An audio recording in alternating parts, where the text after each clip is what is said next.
अलग थी।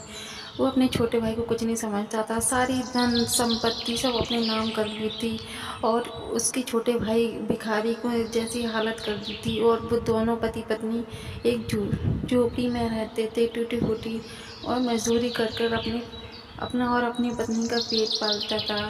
अभी दोनों भाई में से किसी की संतान नहीं।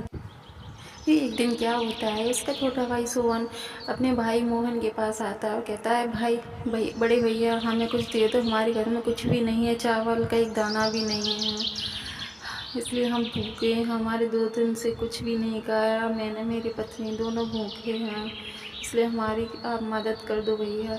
तब इसका भाई कहता है कि मैं तेरी मदद तो कर दूंगा, उसके लिए मुझे भी कुछ तेरे से चाहिए।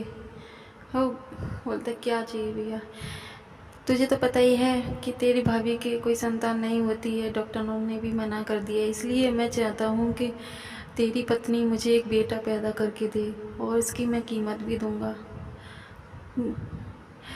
भाई आप क्या कहते हो, ऐसी बात है?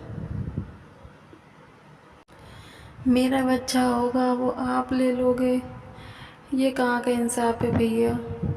आप मदद करना ही चाहते हो तो ऐसी मदद कर दो। लेकिन सोहन कुछ सोचता है बेचारा कि अगर हमें अपने परिवार का पेट पालना है तो अब बड़े भैया की बात तो माननी ही पड़ेगी। ये सुनकर के सोहन हाँ में हाँ कर देता है और बोलता है कि और बच्चा होगा आपको दे देंगे। सोहन मन ही मन बहुत दुखी हो रहा था कि भाई भी भाई कैसे होते हैं, थोड़ी मदद के लिए कह रहे हैं। तभी मोहन बोलता है, हमें बच्चा चाहिए लेकिन लड़का चाहिए, सुन लो मेरी बात, लड़की नहीं होनी चाहिए, लड़की हुई देख लेना, तुम्हारा सुख चैन सब छीन लूँगा मैं। और मोहन पैसे दे देता है, फिर मोहन को आखिर में वो गोदाम चले समय आ जाते ही हैं। जाता है जब सोहन की पत्नी सुशीला को डिलीवरी होने वाली थी और वो दर्द से करा रही थी बेचारी। आसपास बारिश हो रही थी, उसकी आवाज़ भी कोई सुनने वाला नहीं था। बेचारा करता भी क्या करता, कहाँ ले जाता, उसकी कोई मदद नहीं करता था, अकेली ही। और इसी तरह थोड़ी देर बाद ही सुशीला ने एक प्यारी सी नन्ही मुन्नी बेटी को जन्म दिया, जिसे देखकर वो बहुत खुश हुई। मोहन और उसकी पत्नी इतना खुश होते कि हमारे जीवन भर का सबसे खुशी का पल यही है। और इधर उसके बड़े भाई मोहन को पता चल जाता है कि मेरे छोटे भाई की पत्नी को बेटी हुई है, तो तुरंत वो दोनों पति पत्नी आ जाते हैं। और उसका बड़ा भाई कहता है कि मैंने तुझसे मना किया था कि बेटी नहीं होना चाहिए, ये बेटी कहाँ से हुई, मुझे बेटा चाहिए था। और वो लड़ता झगड़ता है उसकी बेटी को, कहता है ये बेटी मुझे दे। वो कहता है नहीं, मैं पाल लूँगा, मेरी बेटी है, ये मैं नहीं दे सकता आपको।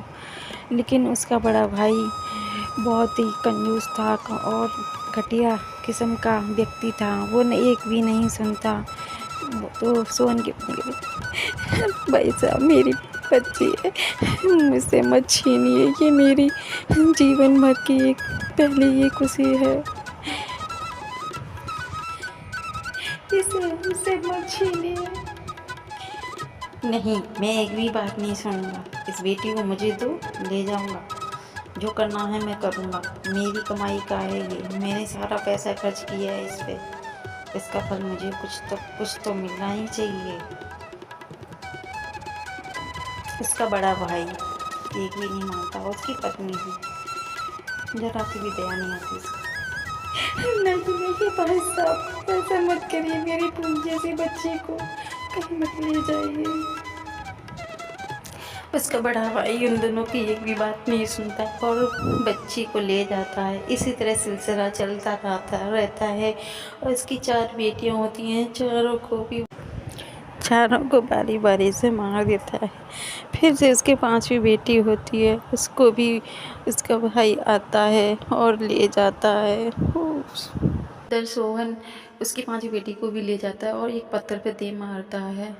तभी वहाँ माँ दुर्गे प्रकट होती हैं और उसको वहीं दोनों को भस्म कर देती हैं और कहती हैं, पापी हो तुम लोग, तुमने कन्याओं का वध किया है, मैं ऐसे लोगों को कभी क्षमा नहीं करती।